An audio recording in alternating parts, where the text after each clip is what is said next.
Alright, welcome back everybody out there in YouTube land. Today marks the start of a new video series, and this one's going to be called Friday Forgotten Faves, or Friday Forgotten Favorites, and basically just trying to shine a light on, records that may not have charted too high, or they got forgotten, or in some cases they won't be on streaming platforms even. So to start it off, I thought I'd talk about one of my favorite records, Mick Fleetwood, The Visitor, which was recorded in Ghana with Mick Fleetwood and a bunch of his pals, following Tusk, and, that's Failure, which is weird to say because everyone likes Tusk now, but because it commercially underperformed so much after Rumors, the band, they all took it pretty badly, varying degrees of badly, and Mick probably took it the second worst because he had stood up for Lindsay and Lindsay's creative control on that one, and then, of course, they lost a lot of money and blah blah blah. He retreated to Ghana just to collect his thoughts and record this awesome album with a bunch of friends, and Richard Dashett produces, who of course worked on many Fleetwood Mac classics, and this has a gatefold and everything. It's beautiful. It's been reissued a couple times, I think. It's definitely been reissued on CD on Wounded Bird Records. So it starts off with Rattlesnake Shake with Peter Green, and right out the gate, this thing is just no holds barred. It's such a good version of Rattlesnake Shake, and I'm gonna be controversial right off the bat. This is my favorite studio version of Rattlesnake, and I love the old studio version of this, but I like the all the added percussion. It's nice to hear Peter Green playing again, because he hadn't really been heard that much in 10 years.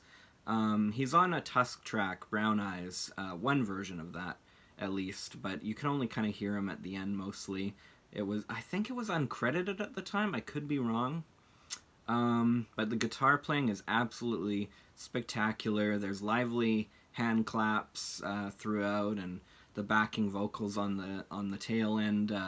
Now he don't care, ain't got no chick. That part is so catchy and pure fun, and Peter himself sounds like he's having so much fun, which I can't really say for all his solo LPs.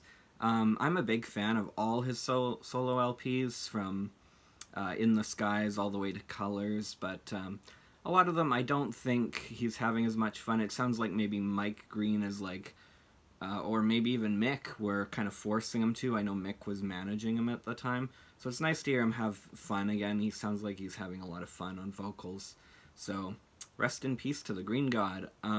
The second track is George Hawkins' lead vocal, and it's a cover of You Weren't in Love, and this just trashes the original in my opinion. This is so good. It might be my favorite track on the album. George should have had a solo career. His vocals are dripping with passion, and he's such a good singer. I think he had one album very later on in his life. I think it was only on CD Baby. Like, you couldn't go to a shop and buy it. You had to order it off CD Baby.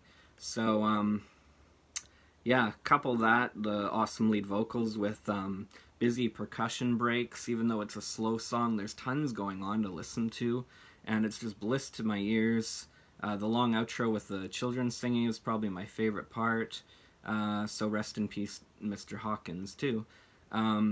Track 3, I'm going to butcher this, Onamane, spelled Onamale.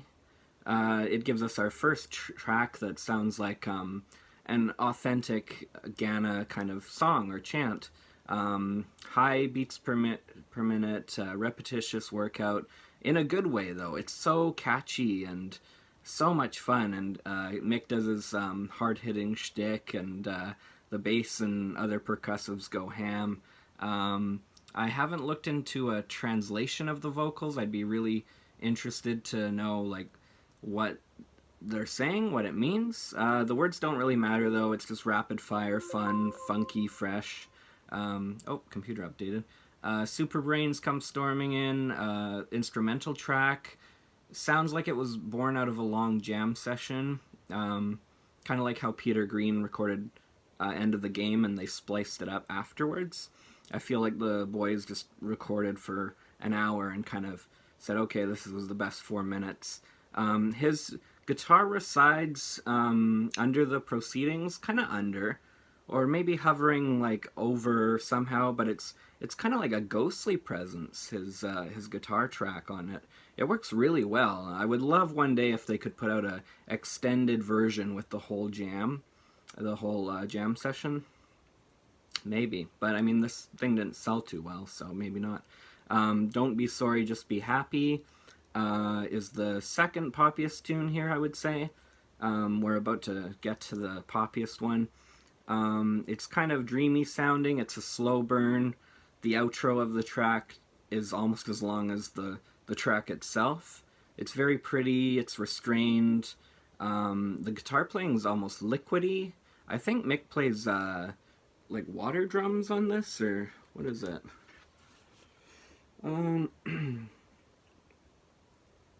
Anyway, I think maybe Todd Sharp wrote the song. I'm not sure if that's Todd singing. Yeah, so flipping over to side B, I wouldn't say side B is quite as strong as side A.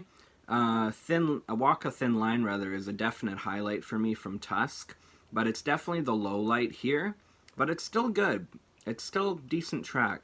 It's just hard to get accustomed to, even after all these years, after Buckingham's version, which is kind of a slow burn. But yeah, it's not that bad, and the footnote to this track always is that George Harrison, yes, the Beatle, plays slide guitar on it, so that's really cool. I just don't like how the chorus sounds kind of rushed, and on the Lindsay original, it's a nice slow burn.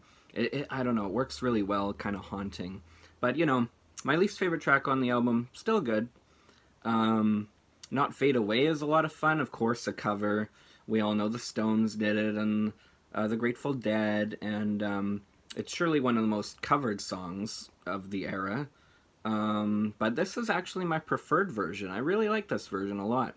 And, you know, a lot of Deadheads are going to be like, what? And I mean, hearing them do it live, yeah, and they stretch it out, that would be amazing to hear that in a crowd. But, yeah, this is my, you know, my at-home favorite way to experience this track. And then everyone's favorite should have been a single, should have been a huge hit, Cassiopeia Surrender. Another fully realized composition.